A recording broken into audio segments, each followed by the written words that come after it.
Yo tout le monde, c'est Punisher, j'espère que vous allez bien et aujourd'hui on se retrouve pour une nouvelle vidéo. Aujourd'hui on va réagir à une vidéo super intéressante à propos de Squeezie et Thibaut InShape. Bien entendu je vous mets le lien en description comme toujours. Sur ce, n'oubliez pas de vous abonner, c'est super important, on rush les 80 000 abonnés et de liker la vidéo si ce n'est pas encore fait. N'oubliez pas que tous les soirs on est en live à partir de 20h30 sur Kick, le lien est dans la description. Sur ce, bon visionnage. Je mets une dédicace comme Thibaut, nous dit Mister Jackie. Damn, Mister Jackie, bienvenue. J'espère que ça va, toi, moi ça va. Merci de regarder les vidéos, plein de bonnes choses hein, pour les études, on y va. Le bibi on pousse, bien sûr les œufs on les mange. Merci Mister Jackie, à bientôt. N'hésitez pas, hein, s'il y en a qui veulent des dédicaces, je vous les fais gratuitement puisque j'ai une race. À chaque fois que Squeezie parle de Thibaut InShape, c'est soit pour l'insulter, le rabaisser ou le critiquer. Vous vous souvenez sûrement de cette vidéo dans laquelle il tentait de détruire son business model ou de ses multiples interventions en live pour se moquer de lui. On peut donc se demander d'où vient un tel niveau de haine. Squeezie a-t-il peur de se faire dépasser en nombre d'abonnés par Thibaut? Ou peut-être est-il en... Moi je pense honnêtement les mecs, je sais pas vous, mais moi je pense que Squeezie s'en bat totalement les couilles de se faire dépasser ou non. Et je pense même que c'est limite, je pense bénéfique pour lui, parce qu'il aurait plus cette pression-là, parce que je pense que quand t'es premier youtubeur français, je pense que t'as une pression. T'as du poids sur les épaules. Et je pense que du coup, Squeezie n'a plus cette pression-là à avoir de se dire « Je suis premier youtubeur français », tu vois. Je pense que c'est bénéfique pour lui en vrai. Alors forcément, peut-être qu'il y en a qui vont le tailler ou quoi, machin. Peut-être ça fait chier, peut-être ça touche un peu l'ego, tu vois. C'est pendant plusieurs années, t'es là, t'es premier, tu te fais dépasser par un mec qui juste spam des shorts. C'est vrai que c'est un peu chiant, tu vois, mais c'est comme ça. en désaccord avec ses positions politiques. Ou peut-être encore est-ce simplement une question d'ego. Ce qui est surprenant, c'est que Thibaut lui-même semble ne pas avoir la réponse. Il y a un historique avec Squeezie pour qu'il réagisse à ça? Non, il y a rien. Moi, je l'aime bien, Squeezie. Moi, il me fait marrer. Donc, non, je sais pas. Je crois qu'il voulait pas trop m'aimer. Il a décidé de pas trop m'aimer. Donc... De toute façon, moi j'attends qu'une chose, c'est peut-être le rencontrer. J'attends qu'une chose, j'attends pas ça, je m'en fous.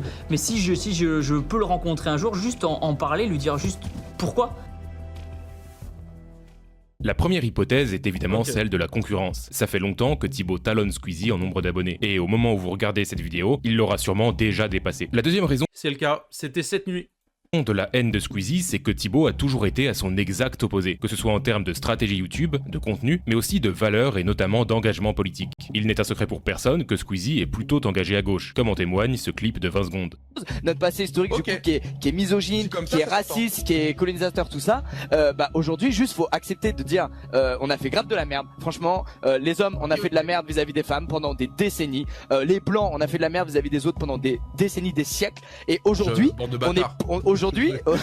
aujourd'hui on est plus d'accord avec ça. Et regardez on fait ce qu'il faut pour que socialement tout le monde évolue et qu'il y ait plus ces trucs d'inégalité qui n'ont rien à foutre là, tu vois. Moi ça me rend... Thibaut, quant à lui, assume pleinement ses valeurs de droite. Il n'y a pas de honte à être fier d'être français. Il n'y a pas de honte à s'afficher avec le drapeau français. Faut être fier de notre langue, de notre éducation, de notre histoire, même si elle n'est pas parfaite. Faut être fier de sa culture, de ses paysages, de ses montagnes, de ses mers, de ses océans, de ses villes, de sa campagne et de nos traditions. Et cet engagement Moi je comprends pas pourquoi il y a toujours des débats à droite, gauche, machin. Wesh les frères, on s'en fout, faites ce que vous voulez, genre... Tu sais, je sais pas, les gens ils sont sur internet, partagez du contenu, arrêtez de nous casser les couilles toujours à vouloir essayer de diviser les gens, les communautés, les... Oh, ça c'est un truc, la politique comme ça sur internet, comment ça me gonfle. Vraiment, pour de vrai, hein. Je comprends pas, genre, c'est tellement des trucs inutiles, genre ça sert à rien d'en parler.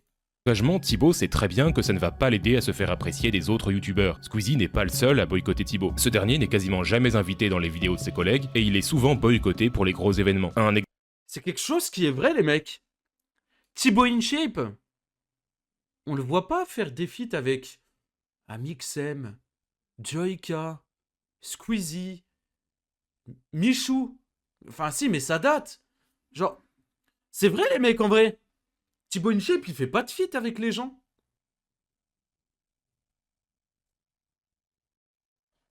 Attends, mais là, il a relevé vraiment un vrai truc. Si, avec le bouseux. Ouais, mais t'as capté, tu vois. Regarde comment, à l'heure actuelle, les top youtubeurs, ils se mélangent. Et là, bah, t'as le premier youtubeur français qui, lui, ne fait presque pas de feat. Si, Juju Fit 4. Mais c'est sa copine, frérot, s'il te plaît. Oui, non mais, bref, vous avez capté. Il fait pas des feats avec tout le monde, quoi. Pour les gros événements. Un exemple récent, c'est quand il s'est fait retirer des invités de hauts jeux streamers à l'occasion des Jeux Olympiques. Malgré tout, Thibaut assume complètement son engagement politique. Est-ce que parfois cette image ça t'a desservi? Genre tu vois où tu t'es dit bah ça t'empêche de faire des vidéos avec d'autres créateurs Ouais, par je exemple, pense, tu penses je qu'il y en a pense, qui t'invitent ouais. pas? En toute sincérité, je pense effectivement le fait d'avoir été un créateur et d'être devenu un créateur un peu plus engagé et à prendre position, forcément tous les créateurs ne veulent pas tourner, fitter avec toi. Ouais. Mais c'est pas grave. C'est pas grave, j'attends rien des autres. Si les autres veulent faire une vidéo avec moi, fitter avec moi, c'est un honneur. Mais effectivement, je pense que ça m'a desservi, mais je m'en fous. Si, Ok. Voilà, j'attends rien des gens. S'ils veulent m'inviter, ils m'invitent. Ils veulent pas m'inviter, c'est pas grave, je dormirai bien. En vrai, il est dans une bonne mentalité. Hein. On peut dire ce qu'on veut, mais je trouve qu'il a une bonne mentalité, en tout cas, sur ça.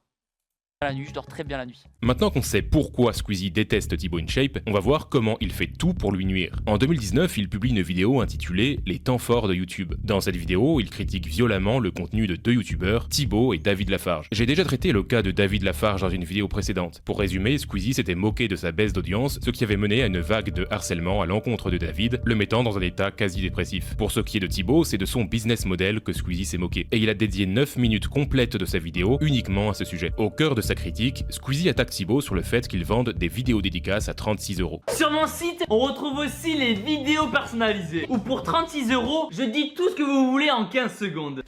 Là, je trouve que c'est un... Moralement, on est sur un truc extra limite quand même. C'est-à-dire faire des vidéos dédicaces que tu... Ça, vous savez, je vais dire un truc qui est réel, les mecs. Hein. Et dites-moi si vous êtes d'accord avec moi dans les commentaires. À l'époque, quand tout le monde a relevé, quand Squeezie il avait fait sa vidéo pour dire ouais regardez, il fait des vidéos dédicacées à 36 € et tout, ouais regardez c'est immoral machin nan.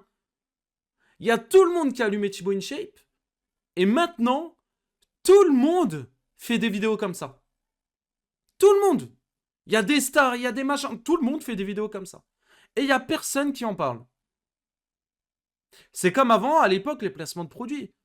Les youtubeurs, à l'époque, sur les placements de produits, se faisaient allumer. Ouais, tu fais des placements de produits, tu penses qu'à l'argent et tout. Maintenant, les gens, ils font des placements de produits. Il n'y a plus personne qui casse les couilles pour un placement de produit, tu vois ce que je veux dire? Tu fais payer 36 €. C'est pour ça que, là, le fait de remettre ça sur la table, ouais, que, entre guillemets, il avait dit ça à l'époque. Ouais, mais c'est à l'époque, tu vois. C'est plus aujourd'hui. Si tu regardes sous l'œil d'aujourd'hui, forcément, tu te dis... Ah, putain... ouais, il abuse et tout. Tu sais, il n'y a pas à faire ça et tout. Mais tu regardes à l'époque, faut pas oublier. Moi, à l'époque, quand j'étais tombé sur cette vidéo, j'étais à fond. Ouais, ça se fait pas ce qu'il a fait. Mais tu grandis, t'évolues. Internet évolue, etc. Et ça se fait de plus en plus. Et du coup, bah, les gens normalisent ça, tu vois. C'est tout. Et qui seront destinés pour la plupart à des mineurs. Je veux dire, enfin, c'est surtout les jeunes qui sont attirés par ce genre de trucs. L'argument de Squeezie est que l'audience de Thibaut est composée d'enfants. Selon lui, Thibaut profite du jeune âge de son audience pour leur vendre de la merde. Cet argument est hypocrite car l'audience de Squeezie est également composée d'enfants. Et Squeezie leur a vendu de nombreux produits très limites. On rappelle qu'il a fait la promotion d'un projet NFT monté par son frère. Le NFT Ça, c'est vrai, ça. en question avait perdu 97% de sa valeur quelques semaines plus tard. On rappelle également qu'il vendait des t-shirts Et ça, faut savoir que du coup, il y a des gens qui ont perdu des... Il y a eu des milliers, des milliers d'euros de pertes, hein, en vrai. Mais personne n'en a vraiment parlé. Et en tout cas, il me semble pas que Squeezie en ait parlé lui-même.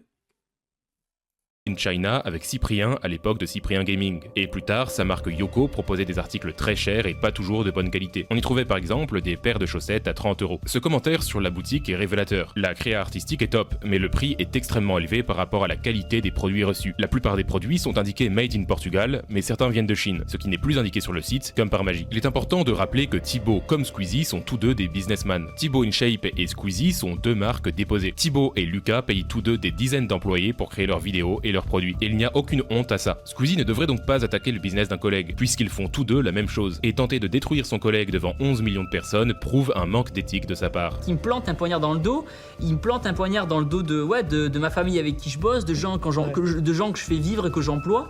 Genre, il y a assez de mauvaises ondes sur les réseaux, pas besoin de faire ce genre de truc, tu vois. Quand Thibaut vend des dédicaces, ce n'est pas plus malhonnête que Squeezie qui vend des chaussettes à 30 €. D'ailleurs, le produit vendu par Thibaut n'a rien d'exceptionnel. C'est un business qui existe depuis longtemps aux États-Unis. Il a simplement été le premier à importer ce concept américain en France. Et en fait, C'est vrai, c'est vrai, c'est vrai.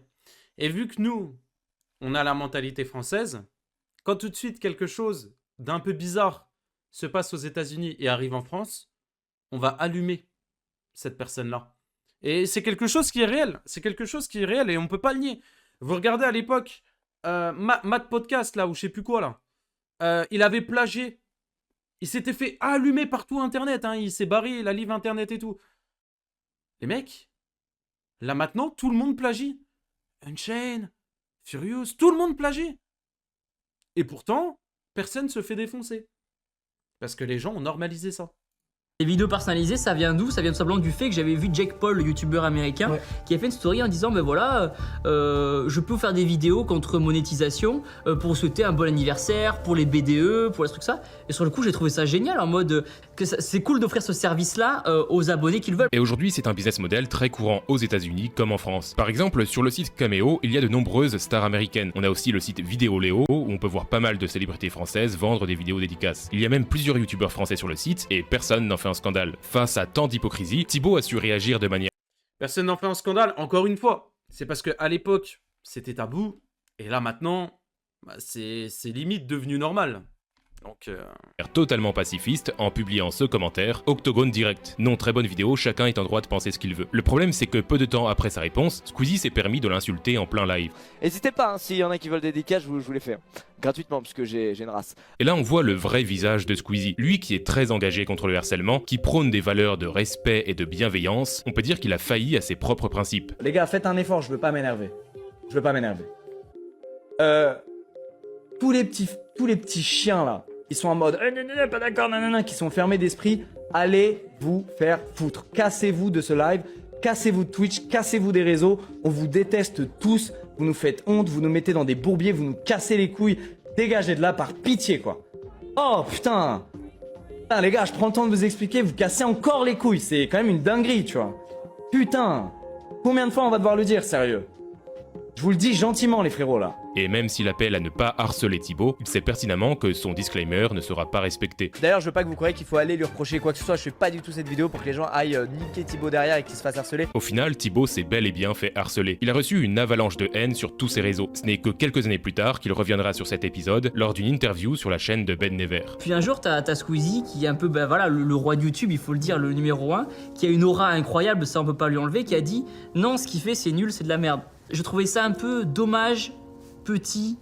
J'irais pas jusqu'à dire faible, mais juste maladroit de sa part de lyncher un collègue youtubeur sur la place. il est bienveillant quand même, hein. Même avec ce qui s'est passé. Tu sais, moi perso, le youtubeur numéro 1 me descend comme il l'a descendu lui. En fait, il reste toujours bienveillant. Public comme ça, on parle de vidéos bon anniversaire à 36 balles. Ouais. Tu vois, c'est pas grave. C'est le Sauf GOAT. que Non, faut doser. Il m'a bloqué sur Twitter, c'est pas un GOAT. Voilà. ce qu'il faut savoir, c'est qu'en tant qu'influenceur, on a une aura, on a une communauté. Et quand on a 16 millions d'abonnés et qu'on fait une vidéo YouTube qui va faire, je crois, elle a fait 8 millions de vues, même si dans la vidéo tu dis non, les abonnés, soyez cool, l'attaquez pas. Quand tu dis à un youtubeur Thibaut InShape, il a pas de race, bah, qu'est-ce qui se passe? Bah, pendant 2 ans, tous les jours, tu reçois des messages, Thibaut InShape n'a pas de race. Le pire, c'est que même Thibaut ne semble pas comprendre pourquoi Squeezie s'en est pris à lui, car avant cet épisode, ils avaient une relation plutôt amicale. En plus, Squeezie, il avait fait des références, il m'avait envoyé son bouquin et tout, tu vois. Il avait fait des trucs oui, bien, ok, ouais, j'avais ouais. son livre à la maison dédicacé, Il y dans avait les vidéos. que des signaux positifs. en fait. Ouais, je l'avais serré la main une fois à la Video City il y a quelques temps. Que du positif. J'aurais bien aimé qu'ils m'en parlent avant en privé ou sur Twitter ou qu'ils me disent, tu vois, je suis pas parfait. Et si ce que j'ai fait, ça lui plaisait pas, ça lui a pas plu, j'aurais préféré qu'il m'envoie un message sur Twitter en disant Thibaut, ta façon de fonctionner, elle est pas top. Je te conseille de faire ça, ça et ça. Tu vois, c'est le numéro 1, tout le monde l'écoute. J'ai pas reçu de message. J'ai pas reçu de message après. Il a dit que j'avais pas de race et tout. Il a pas été sympa, tu vois. On peut voir qu'avant cette vidéo, Thibaut avait beaucoup d'estime pour Squeezie. Il avait son livre dédicacé, et dans toute... Attends, c'est quoi la tier list là? Il avait mis Michou. Il avait mis Michou dans futur gros youtubeur. Il veut un feat avec Norman. Thibaut? Tu veux un feat avec Norman?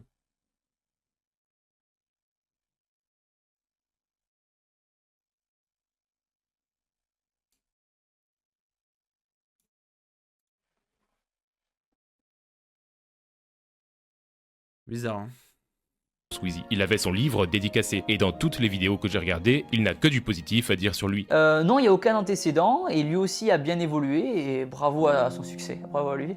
Squeezie, je vais le mettre dans talentueux. Tout simplement parce que ce mec, ça fait 10 ans qu'il est sur YouTube. Il a toujours réussi à se renouveler. Il a une communauté de ouf qui le suit et qui est là à chacune de ses vidéos. Réussir à perdurer dans le temps, c'est l'un des trucs les plus durs sur YouTube. Donc pour ça, chapeau l'artiste. Qu'on l'aime ou non, Thibaut a un impact extrêmement positif sur la plateforme. Il est bienveillant, il a de l'énergie et il motive les gens à faire du sport. Moi, je prends vraiment la C'est vrai, positivité ça, hein. à fond et Ça, c'est les vrai. gens ils viennent sur YouTube pour se divertir. Et si on leur envoie comme ça des doses de haine comme ça, c'est pas des vues saines, tu vois. La plupart des internautes partagent ce sentiment. Sous ces interviews, on retrouve systématiquement des commentaires comme celui-ci. Je trouve que Thibaut reflète vraiment l'image d'une belle personne. Il est toujours positif et gentil et est très inspirant. De plus, il motive de nombreuses personnes à se mettre au sport et à se reprendre en main. Heureusement, Thibaut est quelqu'un de solide, et quand on lui demande si les critiques le blessent, voici ce qu'il répond. Alors aujourd'hui, toutes les critiques quelles qu'elles soient, ça me passe vraiment au-dessus parce que depuis le début, je me suis fait une carapace en fait. En fait, Ouais. je vais être horrible un peu, mais j'attends rien des gens. J'attends rien des autres. Il a Vraiment. raison. Si Thibaut a su se montrer résilient, on ne peut pas en dire autant de David Lafarge, qui a presque tout perdu suite à l'attaque de Squeezie.